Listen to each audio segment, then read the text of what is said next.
क्या प्रधानमंत्री के त्यागपत्र देने से या प्रधानमंत्री के मर जाने से दोबारा चुनाव होता है? इंदिरा गांधी की मृत्यु हुई, राजीव गांधी की हत्या हो गई, चुनाव हुआ। नीतीश कुमार मुख्यमंत्री थे, त्यागपत्र दे दिए, चुनाव हुआ। चुनाव तभी होगा जब मंत्रिमंडल की बैठक में किसका होना अनिवार्य है? प्रधानमंत्री। मंत्रिमंडल का मॉनिटर कौन होता है?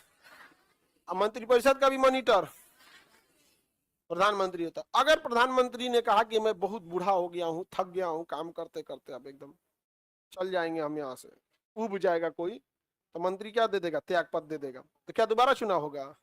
काहे दोबारा चुनाव?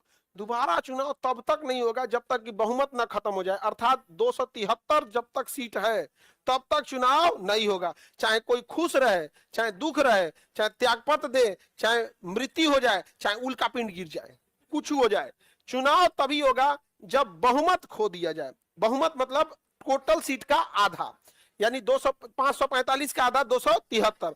तो प्रधानमंत्री की मृत्यु से क्या प्रधानमंत्री त्यागपत्र दे देंगे तो दोबारा चुनाव होगा? नहीं, दूसरा आदमी प्रधानमंत्री बनेगा।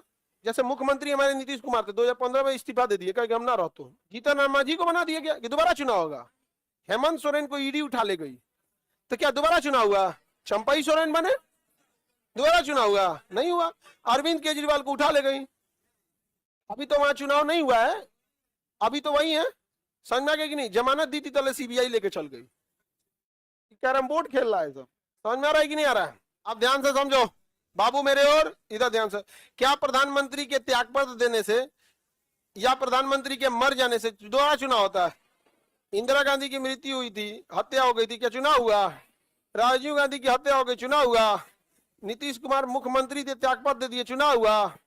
नहीं, प्रधानमंत्री। लेकिन एक असर पड़ता है, सारे मंत्रियों को यदि प्रधानमंत्री की मृत्यु हो जाए या त्यागपत्र दे दे, सबको इस्तीफा देना पड़ता है। सबको क्या देना पड़ता है? इस्तीफा। अगर प्रधानमंत्री की मृत्यु या त्यागपत्र हो जाए तो दोबारा चुनाव होगा?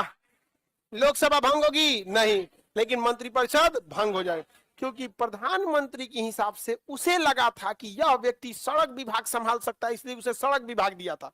प्रधानमंत्री को लग रहा था इसे रक्षा विभाग देना ठीक है, अतः इसे रक्षा विभाग दिया था। लेकिन जिसने दिया था, जिसे ठीक लगता था, वो है ही नहीं है, या त्यागपत्र दे दिया, या मृत्यु हो गई, या चला गया, कुछ भी कारण हो गया यहाँ पे, तो चुनाव नहीं होगा।